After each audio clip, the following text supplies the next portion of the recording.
ভিডিওটা শুরুতে দেখেই বুঝতে পারছেন যে মাননীয় মুখ্যমন্ত্রী 2011-এ শপথ নেওয়ার পরেই যে স্বপ্নের কথা বলেছিলেন, অর্থাৎ কলকাতাকে লন্ডনের মতো সাজানো হবে এবং দীঘায় গোয়ার মতো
মমতা বন্দ্যোপাধ্যায় ক্ষমতা এসেই কলকাতাকে লন্ডনের সঙ্গে তুলনা করেছিলেন যে লন্ডনের স্থাপত্যগুলোকে কলকাতায় নিয়ে আসবেন বা সেগুলোকে অনুকরণ করে কলকাতায় স্থাপত্য তৈরি হবে, তার জন্য নয়। টেমস নদী ঘেঁষা শহর লন্ডন, আর আমাদের গঙ্গা তথা হুগলি নদীর পার্শ্ববর্তী শহর কলকাতা। তাহলে টেমস নদীকে সাজিয়ে লন্ডনকে যদি সুন্দর করে তোলা যায়, তাহলে গঙ্গার পার্শ্ববর্তী শহর কলকাতাকে কেন সুন্দর করা যাবে না? আজকে মুখ্যমন্ত্রী দেখিয়ে দিয়েছেন কলকাতার পার্শ্ববর্তী গঙ্গার পাড়ের সৌন্দর্যন করে আজকে গঙ্গায় নতুন নতুন বিনোদনের ব্যবস্থা করে কিভাবে পর্যটক আনা যায় এবং বাণিজ্যিকভাবে কতটা সফল করা যায় এবং সেখান থেকে রোজগারের কিভাবে রাস্তা বার করা যায়, এটা মমতা বন্দ্যোপাধ্যায় কিন্তু করে দেখিয়ে দিয়েছেন। আজকে হুগলি নদীর দু পার যদি দেখেন, চোখ জুড়িয়ে যাবে, এত সুন্দর সৌন্দর্যায়ন করা হয়েছে। যেভাবে টেমস নদীকে পাশে রেখে লন্ডন তার ঐতিহ্য বজায় রেখেছে, কলকাতাও কিন্তু ধীরে ধীরে সেই দিকেই এগিয়ে চলেছে। বাস্তবটা যদি এখন দেখি, কলকাতা লন্ডনের মতো না হলেও কলকাতা কিন্তু তার ঐতিহ্য অনেক বাড়িয়ে নিয়েছে।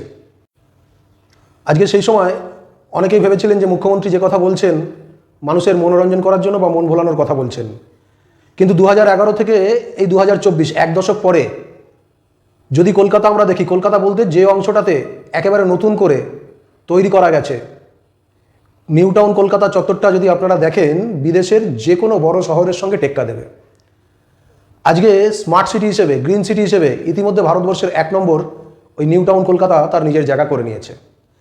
এখানে রাস্তায় যেমন ফ্রি ওয়াইফাই পাওয়া যায়, সম্পূর্ণটা প্লাস্টিক মুক্ত, এবং পুরো শহরেই চেষ্টা করা হয় যে সরকারি ট্রান্সপোর্টগুলো আছে সেগুলো যেন ইলেকট্রিকের উপর নির্ভরশীল হয়। আজকে সারা পৃথিবীর যত বড় বড় তথ্য প্রযুক্তি সংস্থা রয়েছে, তারা ঐতিহ্যের কারণে ওই নিউ টাউন কলকাতায় তাদের অফিস নিচ্ছেন। ভারতবর্ষের মধ্যে সবথেকে বড় IT hub Kolkata Silicon Valley প্রায় শেষ পর্যায়ে। আজকে যেভাবে পরিবেশকে সুরক্ষিত রেখে এশিয়ার সবথেকে বড় ইকো ট্যুরিজম পার্ক গড়ে তোলা রয়েছে, সেটা দেখার মতো।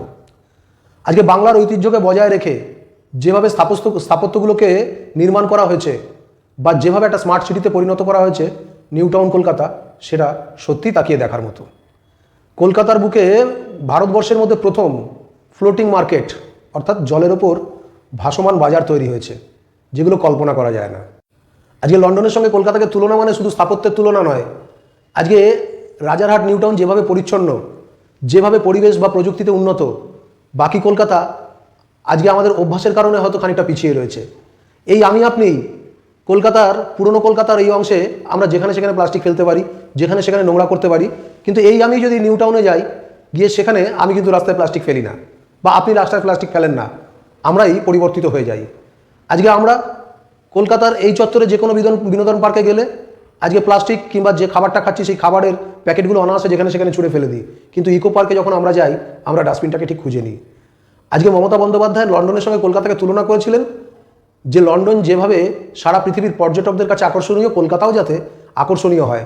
ইতিমধ্যে কিন্তু ওই কলকাতা নিউ টাউন এলাকায় বা ইকো পার্কে, ভারতবর্ষ তো আছেই, পৃথিবীর বহু দেশ থেকে পর্যটকরা আসছেন, ওই চত্বরটাকে এত সুন্দর পর্যটনের জন্য সাজানো হয়েছে, এত সুন্দর বাণিজ্যিকভাবে সাজানো হয়েছে। যেভাবে লন্ডন বাণিজ্যিকভাবে এগিয়ে, স্থাপত্যের দিকে এগিয়ে, ঠিক একইভাবে বিনোদন কিংবা পর্যটনের দিকে এগিয়ে কলকাতাকেও কিন্তু মমতা বন্দ্যোপাধ্যায় ইতিমধ্যেই সেদিকে নিয়ে গেছেন। আজকের কলকাতা মমতা বন্দ্যোপাধ্যায় হাত ধরে যে উন্নয়ন হয়েছে, আমরা শুধু সরকারের মুখের দিকে তাকিয়ে যদি বসে থাকি, আজকে লন্ডন শহরটাকে তাদের অধিবাসীরা ভালোবাসে, তা বসবাসকারীরা নিজের শহরকে ভালোবাসে। আজকে কলকাতাকে যদি একটু আমরা ভালোবাসি, কলকাতাটাকে যদি নিজের মনে করি, পরিচ্ছন্নতার জন্য যদি আমরা একটু দায়িত্ব নিই, কর্পোরেশনের ওপর কিংবা সরকারের ওপর সবটা ছেড়ে না দিয়ে যদি আমরা একটু দায়িত্ব দিই, সরকার 80% করবে, 20% যদি আমরা করতে পারি, তাহলে মমতা বন্দ্যোপাধ্যায়ের স্বপ্ন কিন্তু সম্পূর্ণরূপে বাস্তবায়িত হতে খুব বেশি দিন সময় লাগবে না। ইতিমধ্যে কলকাতা সারা পৃথিবীর লোকের নজর কাটছে বিভিন্ন পরিকাঠামো উন্নয়নের জন্য। বিভিন্নভাবে যেভাবে কলকাতাকে সুন্দর প্রযুক্তির আলো দিয়ে সাজানো হয়েছে, রাতের কলকাতাকে মায়াবী মনে হয় এ এক অন্য কলকাতা। যেভাবে বিশ্ব বাংলা গেট কলকাতার নতুন পরিচিতি হয়েছে, যেভাবে বিশ্ব বাংলা সরণি পুরো রাস্তা জুড়ে ওয়াইফাই পাওয়া যায়, মমতা বন্দ্যোপাধ্যায় দেখিয়ে দিয়েছেন যে প্রযুক্তি ঐতিহ্যের মেলবন্ধনে কিভাবে একটা শহরকে এগিয়ে নিয়ে যায়। যেভাবে লন্ডন প্রযুক্তি এবং ঐতিহ্যের মেলবন্ধনে এগিয়ে আছে, মমতা বন্দ্যোপাধ্যায় কিন্তু এই এক দশকেই দেখিয়ে দিয়েছেন যে কলকাতাকেও সেখানে নিয়ে যাওয়া সম্ভব। আজকে কলকাতাকে লন্ডনের সঙ্গে তুলনা করার পাশাপাশি দীঘাকে গোয়ার সঙ্গে তুলনা করেছিলেন। সেই সময় অনেকে ব্যঙ্গ করেছিলেন যে দীঘাকে গোয়ার সঙ্গে তুলনা করছে, কিন্তু আজকের দীঘা 2011 আগের দীঘার আজকের দীঘার সঙ্গে যদি তুলনা করেন, দীঘায় সারা বছর পর্যটকের ঢল নেমে রয়েছে। মমতা বন্দ্যোপাধ্যায় এটাই বলতে চেয়েছিলেন যে গোয়ায় যেভাবে সমুদ্রটাকে সামনে রেখে যেভাবে জীবিকার জন্য গোয়া পর্যটনের উপর বেঁচে রয়েছে, আজকে দীঘাকে সামনে রেখে আমরাও পর্যটনের মানচিত্রে পশ্চিমবঙ্গকে অনেক উপরে তুলে নিয়ে যেতে পারি।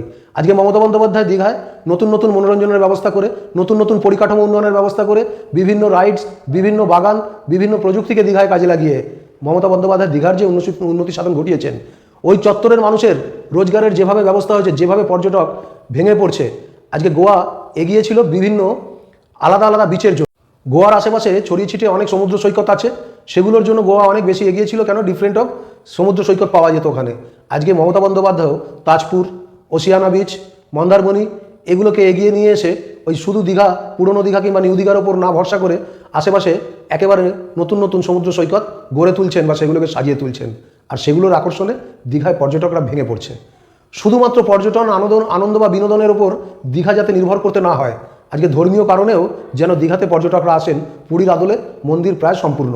আজকে জগন্নাথ মন্দির সম্পূর্ণ হয়ে গেলে, জগন্নাথ মন্দির উদ্বোধন হলে যেভাবে ধর্মীয় পর্যটকরা ধর্মীয় কারণে পর্যটন পুরীতে বেড়েছে, দীঘাতেও একইভাবে সেই পর্যটন বাড়তে পারে। আজকে মমতা বন্দ্যোপাধ্যায় দেখিয়ে দিয়েছেন যে সদিচ্ছা থাকলে কলকাতাকেও লন্ডনের মতো ঐতিহ্যশালী শহরে পরিণত করা যায়, দীঘাকেও গোয়ার কাছাকাছি কিংবা গোয়ার থেকে বেশি উন্নত করা যায়। এই ধরনের ভিডিও যদি আরও দেখতে চান, তাহলে অবশ্যই আমাদের চ্যানেলটিকে সাবস্ক্রাইব করবেন এবং পছন্দ হলে লাইক বাটনটি অবশ্যই আপনি টিপে দেবেন।